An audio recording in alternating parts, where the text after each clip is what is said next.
Bahujan Samaj party अगर गठबंधन करना चाहेगी तो मुस्लिम समाज के लोगों से करेगी। समाजवादी पार्टी ने मुसलमानों को जलील और ख्वार करने का काम करा। कल आपके ऊपर सीए और एनआरसी का मुद्दा हुआ तो उस लोकसभा में कौन आपकी रहनुमाई करेगा? मुख्तार अंसारी के लिए अगर किसी ने आवाज उठाने का काम करा है तो बहन कुमार मायावती जी ने करा है। आज हमारे साथ बात करने के लिए हैं मुरादाबाद से लोकसभा क्षेत्र बसपा प्रत्याशी इरफान अली से बात करेंगे, जानेंगे कि किन किन मुद्दों को लेकर जनता के बीच में जा रहे हैं। सर, आप किन किन मुद्दों को लेकर जनता के बीच में जा रहे हैं? देखिए, मैं भाईचारे का मुद्दा लेके यहाँ पे उतरा हूँ और भाईचारे का मुद्दा ऐसा मुद्दा है कि उसे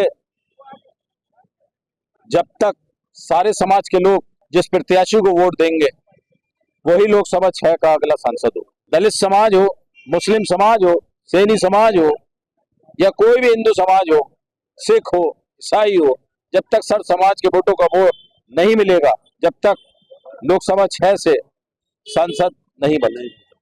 मायावती इस बार अकेले चुनाव लड़ रही हैं और पहले सपा के साथ उन्होंने गठबंधन किया था। इस बार किसी का गठबंधन नहीं है तो उसकी नहीं क्या कहना? देखिए, मैं आपको ये बता देना चाहता हूं कि हम पार्टियों का गठबंधन करने नहीं आए हैं।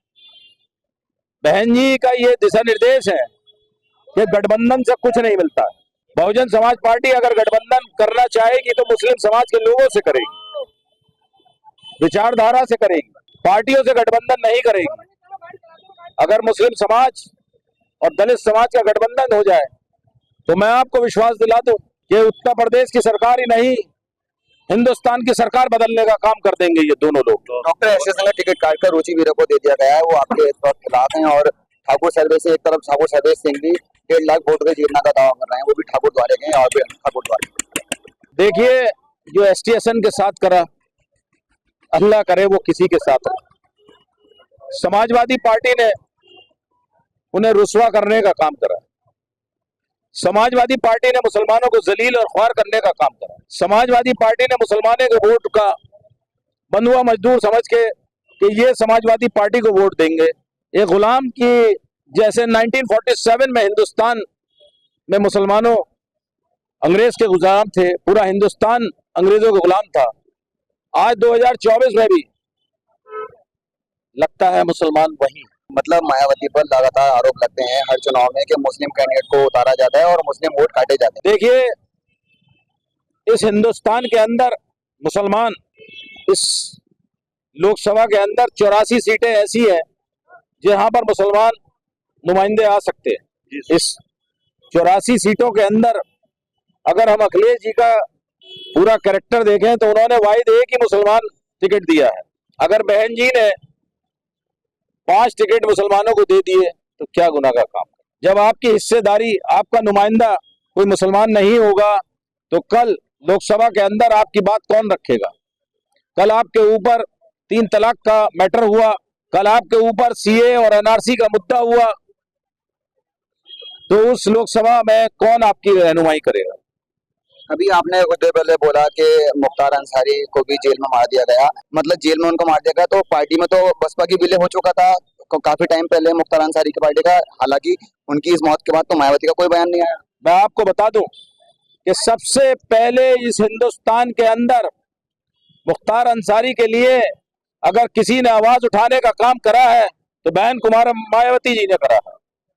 मायावती जी ने कहा कि उसकी जांच होनी चाहिए, उसकी न्यायिक जांच होनी चाहिए। जब ही एक रिट पिटीशन के अंदर उसकी आज न्यायिक जांच के आदेश हो गए तो ये कहना कि बहन जी मुसलमानों के साथ नहीं है, ये बिल्कुल गलत है।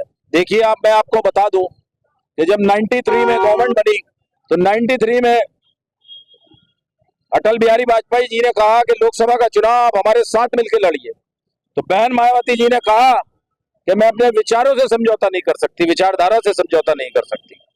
उसने अपने लोगों को इकट्ठा करा और इकट्ठा करने के बाद सत्ता का भोग न लेके इस्तीफा देने का काम करा। रही बात 2007 में मुसलमानों का ही कॉम्बिनेशन था, ये कि मुसलमानों के कॉम्बिनेशन से ही 2007 में बहुजन समाज पार्टी सत्ता में आई और 202 सीटें जीती, 207। तो क्या लगता है कि इस बार मुस्लिम समुदाय मुरादाबाद का खास तौर से वो आपके साथ जाएगा और किससे फाइट मारना है आप? देखिए,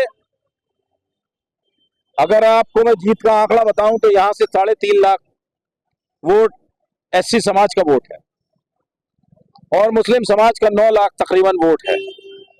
तो अगर 9 और 3.5 को हम मिला दें तो 12.5 लाख वोट है और 12.5 लाख वोट का जो अकेला नुमाइंदा है वो मोहम्मद इरफान है, क्योंकि वाहिद एक अकेला मुसलमान 9 लाख वोटों पे सिर्फ मोहम्मद इरफान लड़ रहे हैं और 3.5 लाख वोटों में भी मुसलमानों के साथ साथ बहुजन समाज पार्टी का जो नुमाइंदा है वो भी मोहम्मद इरफान है। तो मैं इस वक्त 12.5 लाख वोटों में लड़ रहा हूं, या टोटल पोल 20,50,000 का है, तो 8 लाख बाकी का वोट बचता है जो हिंदू समाज के लोगों का वोट है। उस 8 लाख के वोटों में भी अगर मैं सब समाज के वोटों का वोट अपना मान के चलूं तो भाई आप मुझे ये बता दें कि 13 लाख वोट वाला जीतेगा या 7 लाख वाला जीतेगा? बताइए, आप बताइए कौन सा वोट, 13 गिनती ज्यादा होती है 7 की ज्यादा होती है? तो इसलिए अब आप बताइए कि लड़ाई का हम पे कहां रह गई? ये 7 लाख में 2 लोग लड़ रहे हैं और मैं 13 लाख में 13.5 लाख में अकेला लड़ रहा हूं। और रही बात, ये तारीख गवाह है, मुझे लोकसभा 6 के अवाम की तारीख गवाह है कि जब जब यहां से हमारा नुमाइंदा खड़ा हुआ है तो गैब से भी मदद हुई है और अल्लाह अल्लाह के रसूल ने चाहा तो इंशाअल्लाह लोकसभा 6 मुरादाबाद में हम अपना परचम लहराएंगे इंशाअल्लाह। देखा आपने इरफान साहब का कहना है कि इस बार जीत बसपा प्रत्याशी की होगी। मैं अपने सहयोगी अब्दुल्ला खान के साथ फराज खान, द न्यूज़ 15।